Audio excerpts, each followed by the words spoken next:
I'm Seenam. I'm Sambhav. And आज के video में we are going to tell you about the cost of living in Canada in the year 2022. तो शाम हो चुकी है, सैटरडे है और हमें लगा कि बाहर निकलना चाहिए. जैकेट है मेरे को वापस भी करनी थी अपनी. And it's been 4 months almost, 4.5, 5 months almost that we are in Canada, and we thought like, why not make a short video on like what are the usual expenses for a month for a couple in Canada. Also a quick weather update. So it's what, November? पिछला पूरा जो month था वो पूरा fall season था and it was amazing. It was so amazing. Fall colours are just so good. और इस time जो अब फॉल खत्म हो गया एंड धीरे धीरे winters will start come. Winters are coming. Winters है तो आई थिंक शॉक मिलेगा. विंटर जैकेट्स ले ली है ऑलमोस्ट. आई थिंक मेरे को एक लेनी है. और ये एक ले ली है मैंने. I have to just fall jacket है जो हम वापस करने जा रहे हैं बिकॉज़ ये यूज नहीं हुई एंड आई हाईली डाउट अब यूज होने वाली है. Right. So let's get it done. And let's start with the video. Okay, so the very first expense is rent. और rent आपकी इनकम का सबसे मेजर एक्सपेंस होगा. Currently GTA में रेंटल मार्केट काफी हाई चली गई आफ्टर कोविड. जब हम आए थे जून में, हम तब से लेकर अभी तक मतलब within a span of 4 months we know people जिनको अभी भी बहुत मुश्किल हो रही है रेंटल अपार्टमेंट रेंटल प्रॉपर्टी ढूंढने में. यहाँ पर 3 कॉन्सेप्ट्स होते हैं. लाइक बेसमेंट ले सकते हो आप कॉन्डोस ले सकते हो, आप रेंटल अपार्टमेंट ले सकते हो. For which we'll cover this in a separate video. But other than that, if I give you an average for a 1 BHK in or around GTA, it's I would around say 2200 upwards. Basements थोड़ी सस्ती पड़ सकती है, like around 2000. But again, this will vary depending upon exact location, the services, whether some utilities are covered or not, and certain other factors. But average, I would take it to be 2200 to 2500. और वो landlord पे depend करता है. आपको utilities including दे रहा है, parking दे रहा है, लॉकर दे रहा है, and all of that. But generally, what we are paying is 2200 without utilities. So that's the average rental in around the GTA area, basically. Okay, so next we have is utilities. और utilities में अगर हम देखें तो average bill stands around I would say $70 to $100. हमारा $100 आता है, थोड़ा सा हायर एंड पे बिकॉज हम दोनों वर्क फ्रॉम होम कर रहे हैं. एंड ये बिल्स ज़्यादा I would related to the condominiums. 2 things I would like to point here is कि एक तो बिल का breakup that is electricity, then thermal cool जैसे आपका AC, थर्मल हीट आपका हो गया हीटर जब हम ऑन कर रहे हैं, and then there is a separate section for hot water.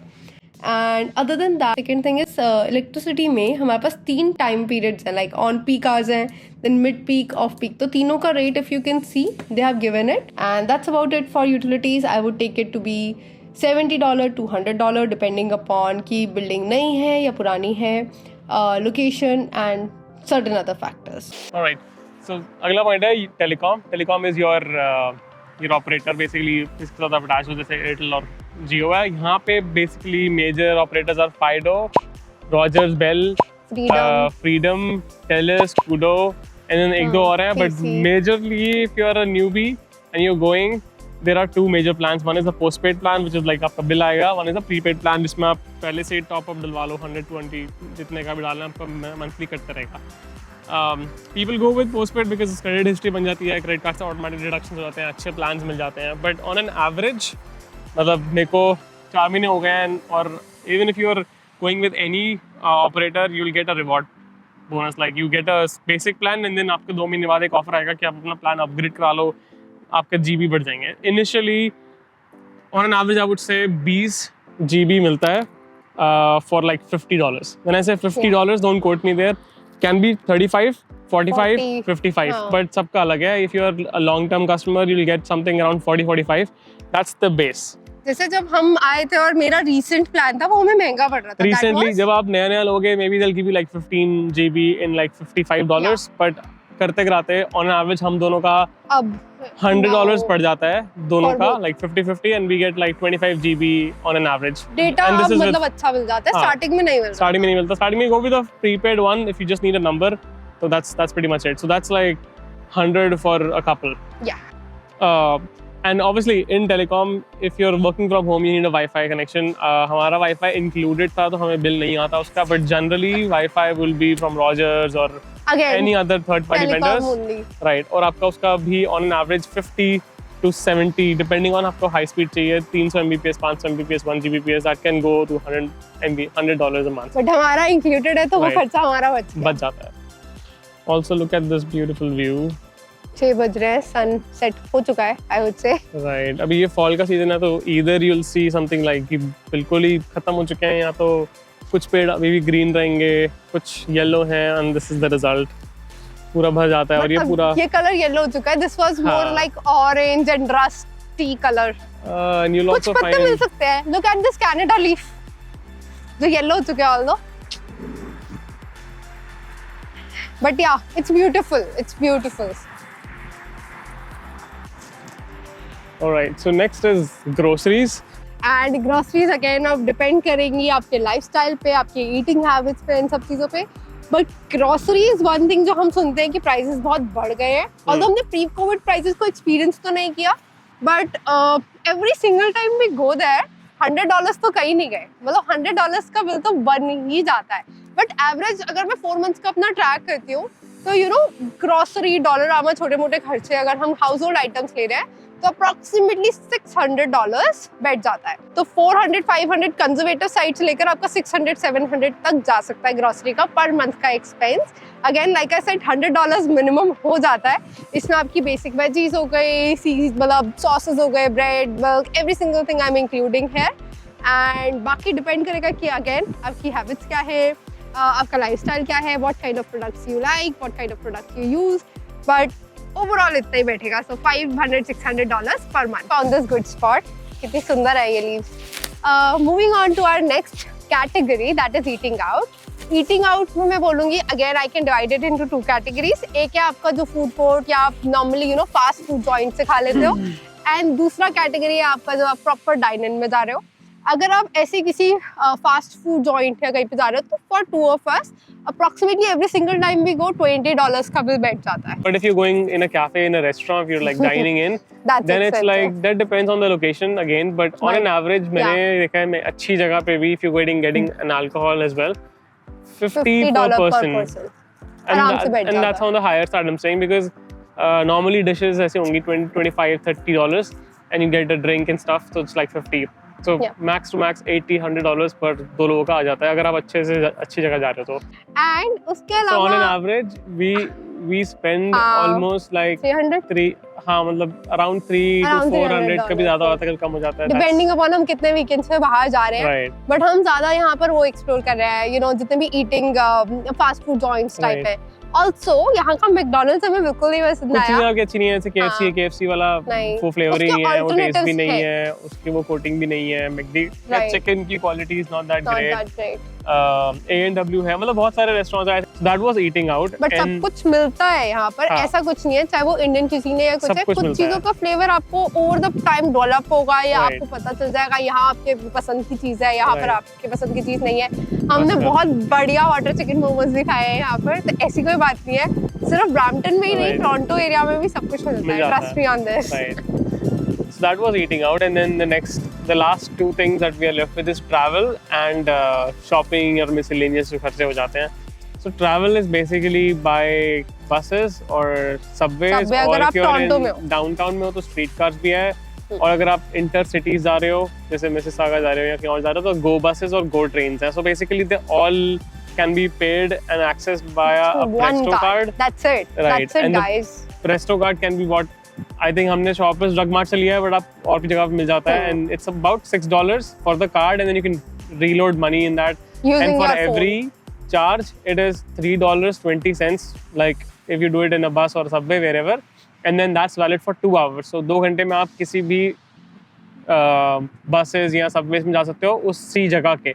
जैसे मैंने से उसी जगह के, I mean GTA में it is TTC, that's Toronto Transport Commission, और TTC की buses and TTC की street cars and subways में that is valid for 2 hours. And similarly Mississauga का अपना है, Brampton का अपना है, तो सबका charges generally same ही है, 3.2, 3.5, 3.8 ऐसा ही है.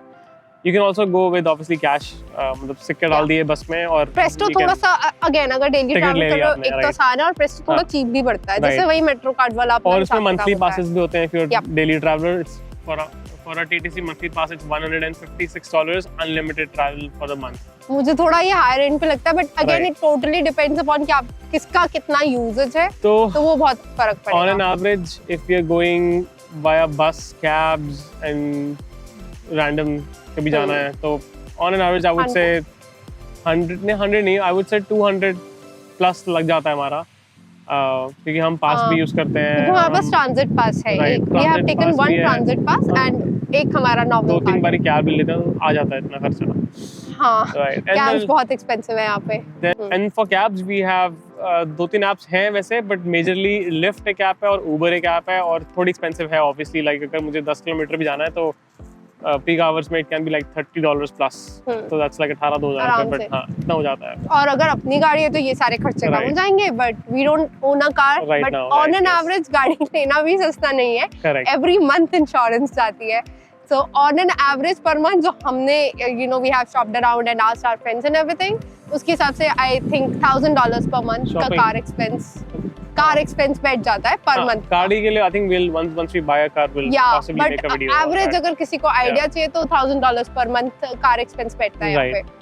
And lastly, moving on to the next category, and the last category, that is shopping and certain miscellaneous expenses. Right. So in shopping, I think जब आप Canada होगे, if you're coming in summers or winters, you'll obviously spend on winter gear.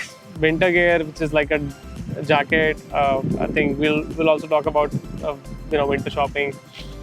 We already have a winter shopping video on our channel, so I'll just put the link above. You can just go and watch that video. So shopping के लिए I think necessary shopping and unnecessary shopping दो categories में डाल सकते हैं उसको. Necessary is like all your winter boots, your shopping, your winter jackets.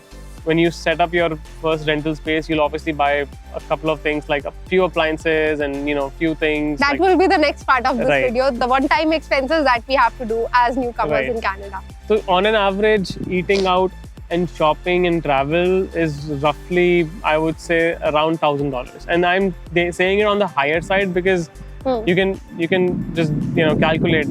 Shopping is like around 300 to 400. Depending on miscellaneous things, and then travel is around 300, and then eating it is around 300. If so I would add here, like कि अगर हम shopping की बात करें, अगर हम winter shopping बोले तो winter shopping for $1,000 is a very good budget. Very good budget. क्योंकि एक अच्छी जैकेट ले लेना ना एक बार में बढ़िया है. 200 से $300 में आ जाती है. आपको चीप जैकेट्स ही मिल सकती हैं. Again, depending upon budget. We were looking कि हम एक बार जैकेट खरीद ले तो वो 3-4 साल हमारी निकल जाए, वो वाली जैकेट अच्छी लंबी चल जाए. So we went for a good brand, good jacket. But there are other options, cheaper options also available. So shopping is something that will depend upon your pocket, your needs, your necessities and everything. And rest. I think so. Just to conclude the video, spending about $3,500, but I'll just link it. Roughly आपका 3,500 आ ही जाएगा on an average. You can basis on where you live and stuff. थोड़ा ऊपर नीचे हो सकता है, but 3,500 is what is the sweet spot, like जिसमें आप survive कर सकते हो. And lower end पे someone is going for budgeting and stuff, या rentals or something, you can 3,000 that's the only lower end. इससे कम नहीं होगा. हाँ. If you're living as a bachelor, तो आप obviously बहुत कम बचा सकते हो rent पे if you're going for a sharing and stuff, but that's pretty much it. So I think for today's video, we're gonna keep it like this, and I hope you like it. This is our idea of spending our money. I think this is our budgeting around $3,500 to $4,000 a month.